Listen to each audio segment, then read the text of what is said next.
Welcome dear students. In today's video, we will learn about molecular formula and valency and also a cross multiplication method to write the molecular formula of simple compounds. So let's begin. Molecular formula and valency. There is a definite proportion of the constituent elements in a compound, which means there is a clear number of proportion of constituent elements in a compound. Certain number of atoms of the constituent elements are joined to each other in a molecule of a compound. Now there is a particular number of atoms which are joined to each other in a compound. Molecular formula indicates the number of atoms of each of the constituent elements present in one molecule of a compound. Now, by looking at the molecular formula, we can say that the number of atoms present in that particular compound. A molecular formula includes the information regarding the symbols of all the constituent elements and their respective number of subscripts. Now let us look what subscript means. See, we have this table on page number 45 of our textbook. Now, in the column of molecular formula, we can see for water the molecular formula is H2O. Now, the 2 mentioned there is the subscript, the number or any alphabet which is written below the line, it is the subscript. Okay. Same for methane, number 3 methane, we have CH4. So, 4 is the subscript. Okay, so let's begin. The first one they have already done it for us. The second one, hydrogen chloride, HCl. Now the constituent elements present here are H and Cl, which means hydrogen and chlorine. Now by looking at molecular formula, we can say that number of atoms of constituent elements are 1 and 1, which means there is no subscript present. So we will write 1 and 1. The third one, methane, CH4. Then the constituent elements we have C and H. Number of atoms for C, no subscript is written, so we'll write 1. And for H, it is 4, so we'll write 4. Same for magnesium chloride, MgCl2. So constituent elements are Mg and Cl. Number of atoms for Mg it is 1 and Cl is 2. The ability of joining to another atom with a chemical bond is a chemical property of each atom. This ability is indicated by a number and this number is called valency of that atom. An atom forms as many chemical bonds with other atom as its valency. Generally, valency of an element remains constant in its various compounds. See, we have one more table on page number 46 of our textbook.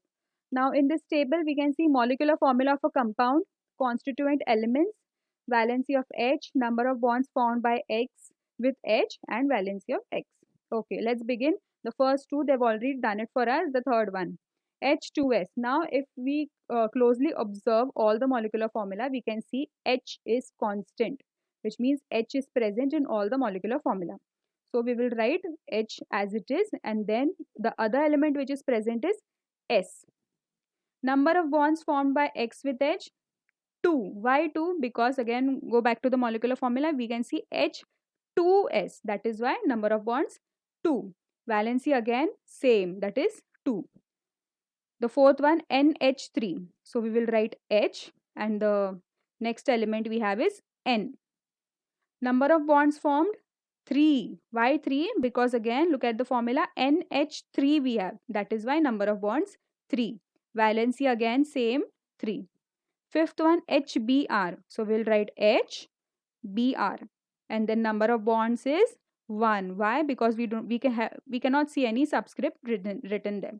So number of bond is 1 and valency again 1. The remaining you all try out, students. Valencies of the constituent elements can be deduced from the known molecular formula of a compound. We can do this by the method of cross multiplication. Now let's have a look what is this cross multiplication method. See, the first step what we have to do is we have to write the symbols. Here we have written C and O. Step 2, we have to write the valency below the symbol. So for C we have 4, O we have 2. Step 3, we have to cross multiply. You all can see the arrows. We have to cross multiply. Can you all guess the next step? After cross multiplication, what should be the answer? Let's see. See, step 4, we get the answer C2O4. On the left hand side, I have again put the same image for your reference. After cross multiplication, we get the answer C2O4. The next step, that is step 5, what we have to do is we have to divide or reduce the formula to the smallest possible whole number. From the formula itself, we can see C2O4, we can divide it by 2. After dividing it by 2, the final answer which we get is CO2. So this is the final molecular formula. See, we have this table on page number 46. Here we will try out the cross multiplication method. First we have to cross multiply, and then after this we will get C1H4. If we get 1, we do not have to write it. Okay, so that is why the answer which we got is molecular formula is CH4. The next one, again we have to cross multiply, and the answer which we get is NH3. Similarly, for the third one, Fe and S, the answer we get is Fe2S2. Now here also we can divide the whole thing by 2. After dividing, we get FeS. So this is the final molecular formula. The last one, CO, when we cross multiply, this is the answer which we get. Here also again we can divide the whole thing by 2. After dividing, we get CO2. So this is the final molecular formula. I hope you all understood whatever I tried to teach you all. We will continue with the next coming topics in the next video. Thank you.